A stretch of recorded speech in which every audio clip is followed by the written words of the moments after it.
আসসালামু আলাইকুম প্রিয় দর্শক। বাংলাদেশ সংক্রান্ত আন্তর্জাতিক বিভিন্ন ইস্যুতে যেখানে পররাষ্ট্র উপদেষ্টার মুখ্য ভূমিকা পালন করার কথা, আমরা তাকে কোথাও গত কয়েকদিন ধরে দেখছি না। কোথায় আছেন তিনি? কি হয়েছে তার? তাকে কি ওএসডি করে রাখা হয়েছে বা তিনি পদত্যাগ করতে যাচ্ছেন? এই বিষয়গুলো বেশ কিছুদিন ধরে মানুষের মুখে মুখে গুঞ্জন আকারে ছড়াচ্ছে। গত বুধবার পররাষ্ট্র মন্ত্রণালয় থেকে যে একটি গুরুত্বপূর্ণ বিষয়ে ব্রিফ করা হলো, ইরানে ইসরায়েলের হামলার বিষয়ে, সেখানে অবস্থানত বাংলাদেশিদের কি অবস্থা, এই প্রবাসীদের কিভাবে নিরাপদ স্থানে সরিয়ে নেওয়া যায় বা বাংলাদেশে ফেরত আনা যায়, সে বিষয়ে ব্রিফ করেছেন মন্ত্রণালয়ের ভারপ্রাপ্ত সচিব। আমরা পররাষ্ট্র উপদেষ্টাকে দেখিনি। গত কয়েকদিন আগে যে লন্ডন সফরে গেলেন আমাদের প্রধান উপদেষ্টা ডক্টর মোহাম্মদ ইউনুস, সেখানেও পররাষ্ট্র উপদেষ্টা ছিলেন না। সব জায়গাতে গুরুত্বপূর্ণ ভূমিকা পালন করছেন জাতীয় নিরাপত্তা উপদেষ্টা বহুল বিতর্কিত ডক্টর খলিলুর রহমান। সরকারের পর্যায় থেকেই বলা হয়েছিল যে লন্ডনের এই সফরটি দ্বিপাক্ষিক সফর। যদি সরকারি পর্যায়ের দ্বিপাক্ষিক সফর হয়েই থাকে, সেখানে পররাষ্ট্র মন্ত্রণালয়ের কোনো কর্তা ব্যক্তি ছিলেন না, পররাষ্ট্র উপদেষ্টা তো দূরের কথা, সেখানেও আমরা দেখলাম মুখ্য ভূমিকা পালন করছেন ডক্টর খলিলুর রহমান। ইভেন তারেক রহমানের সঙ্গে যে বৈঠক হলো, সংবাদ সম্মেলন হলো, সেখানেও ডক্টর খলিলুর রহমান। এর আগে যে কয়েকটি সফর হয়েছে প্রধান উপদেষ্টার হাতে গোনা দু একটি বাদে আর সব জায়গাতেই তাকে একেবারে নিষ্ক্রিয় করে রাখা হয়েছিল এবং এখনো পর্যন্ত সেটি চলছে। এবং এই কথাগুলো এ কারণেই বলছি যে গত 16ই জুন জাতীয় নিরাপত্তা উপদেষ্টা ডক্টর খলিলুর রহমান তড়িঘড়ি করে যুক্তরাষ্ট্রে ছুটে গেছেন। কেন তিনি যুক্তরাষ্ট্র ছুটে গেছেন? কার আমন্ত্রণে গেছেন, নাকি নিজ উদ্যোগে গিয়েছেন, আমরা সেসব বিষয়ে জানি না। তবে শোনা গিয়েছিল তিনি গিয়েছেন এবং সেটি প্রমাণ হয়েছে প্রধান উপদেষ্টার যেই সরকারি ফেসবুক পেজ, সেখানে ডক্টর খলিলুর রহমান মার্কিন উপপররাষ্ট্রমন্ত্রী মিস্টার ক্রিস্টোফারের সঙ্গে সাক্ষাৎ করছেন এমন একটি ছবি আপলোড করা হয়েছে। এবং তিনি খুবই শর্ট নোটিশে যুক্তরাষ্ট্রের উদ্দেশ্যে রওনা দেন। আমি এর আগে জানিয়েছিলাম যে তার চীন যাওয়ার কথা, সেই যাওয়াটি আপাতত স্থগিত করে তিনি যুক্তরাষ্ট্রে ছুটে গেছেন। এর মধ্য দিয়ে হয়তো যাবেন, যেটুকু শোনা যাচ্ছে চীন সফরও করবেন।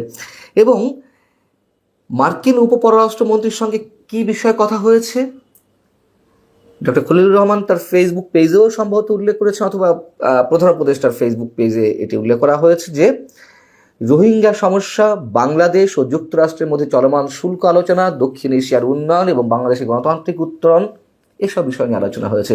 এর প্রত্যেকটিতেই তো বাংলাদেশের প্রতিনিধিত্ব করার কথা আমাদের পররাষ্ট্র উপদেষ্টার, এবং এসব বিষয়ে তিনিই কনসার্ন ব্যক্তি, কিন্তু সব জায়গাতে তাকে অ্যাভয়েড করা হচ্ছে। কি ঘটছে সরকারের মধ্যে? ডক্টর খলিলুর রহমান কেন এত বেশি নির্ভরশীল ব্যক্তি হয়ে পড়েছেন ডক্টর মোহাম্মদ ইউনুসের জন্য, এত বিতর্ক থাকার পরও? সেই প্রশ্ন অনেক মহল থেকে এর মধ্যে উঠছে। এবং মার্কিন উপপররাষ্ট্রমন্ত্রী কি মন্তব্য করেছেন, যেটি আমাদের সরকারের পক্ষ থেকে জানানো হচ্ছে যে গুরুত্বপূর্ণ সময়ে অধ্যাপক ডক্টর মোহাম্মদ ইউনুসের নেতৃত্বে যে সরকার পরিচালিত হচ্ছে তার খুব প্রশংসা করা হয়েছে এবং বাংলাদেশের প্রতি মার্কিন যুক্তরাষ্ট্রের অব্যাহত সমর্থন মিস্টার ক্রিস্টোফার পুনর্ব্যক্ত করেছেন। পুনর্ব্যক্ত তো করার কথাই। সাম্প্রতিক সময় যা শোনা যাচ্ছে, নির্বাচন ইস্যুতে একটি টু শব্দ পর্যন্ত গত 10-10.5 মাসে যুক্তরাষ্ট্রের পক্ষ থেকে আমরা উচ্চারণ করতে শুনিনি।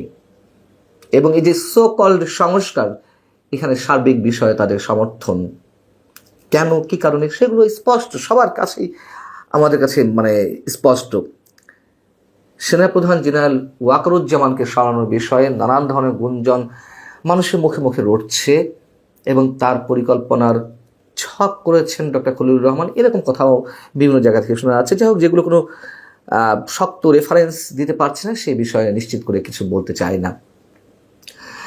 বিষয়টা হচ্ছে যে রোহিঙ্গা বিষয়ে তিনি কথা বলেছেন এবং রোহিঙ্গা প্রত্যাবর্তন বিষয়ে আমাদেরকে এর আগে অনেক ধরনের মুখরোচক গল্প শোনানো হয়েছিল এবং সবকিছুর মূল্যে নিশ্চিতভাবে ছিল মিয়ানমারের রাখাইনের উদ্দেশ্যে বাংলাদেশের মধ্য দিয়ে যে কথিত করিডোর দেওয়ার প্রসঙ্গটি, সে বিষয়ে যেন বাংলাদেশের মানুষরা তেমন কোনো আপত্তি না করে আমাদেরকে কনভিন্স করার জন্য রূপকথা গল্প শোনানো হয়েছিল।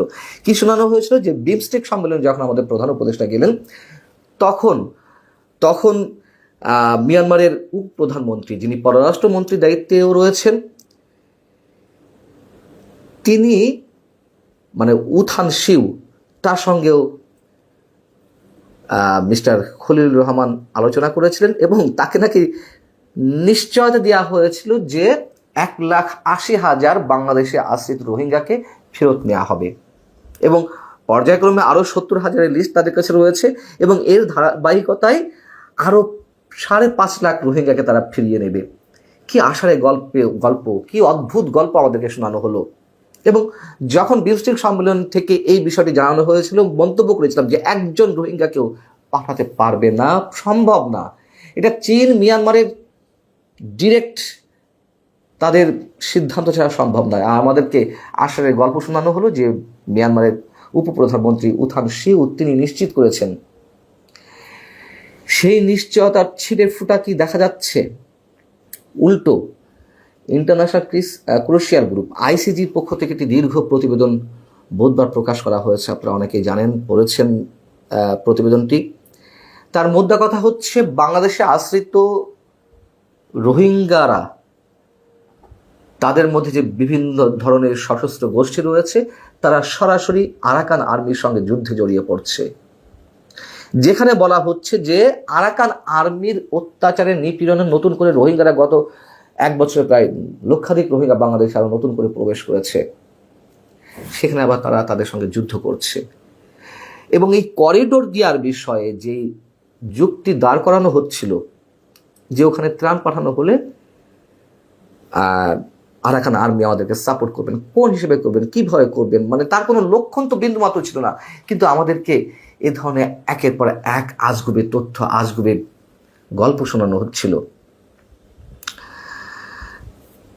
উল্টো মিয়ানমার সরকারের পক্ষ থেকে আমাদের রাষ্ট্রদূতকে ফেরত পাঠানো হলো। আরাকান আর্মির সঙ্গে যোগাযোগ রাখা হচ্ছে বাংলাদেশ সরকারের পক্ষ থেকে। এই কথা তো ডক্টর খলিলুর রহমান সহ আরও অনেকে স্পষ্টভাবে বলেছেন।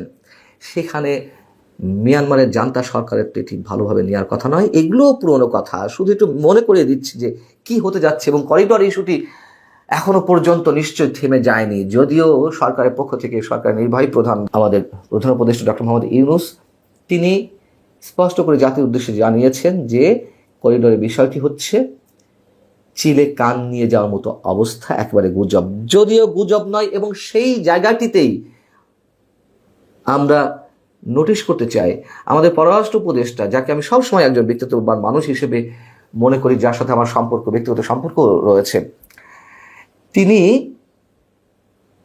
স্পষ্ট বলে ফেললেন যে এই ইস্যুতে সরকার নীতিগত সিদ্ধান্ত নিয়েছে করিডোর দেওয়ার ক্ষেত্রে। তারপর থেকেই আরও বেশি মাত্রায় তাকে আমরা ঘটনার আড়ালে অবস্থান করছি, যদিও তারও আগে থেকে বিভিন্ন ইস্যুতে তৌহিদ হোসেনের সঙ্গে সরকারের একটা দূরত্ব বাড়ছিল। কেন ডক্টর খলিলুর রহমান আমেরিকা ছুটে গেলেন? কেন সব জায়গাতে তাকে প্রাধান্য দেওয়া হচ্ছে? কেন এখনো করিডোর ইস্যুতে নানান ধরনের গুঞ্জন আমাদের সামনে আসছে? এবং দেশের অভ্যন্তরীণ রাজনীতিতেও আমরা অনেকখানি, আমাদের কোনো রাজনৈতিক দল অনেকখানি এ বিষয়ে ইউটার্ন নিয়েছে। সে বিষয়ে পরে একটি কন্টেন্ট আমি করব।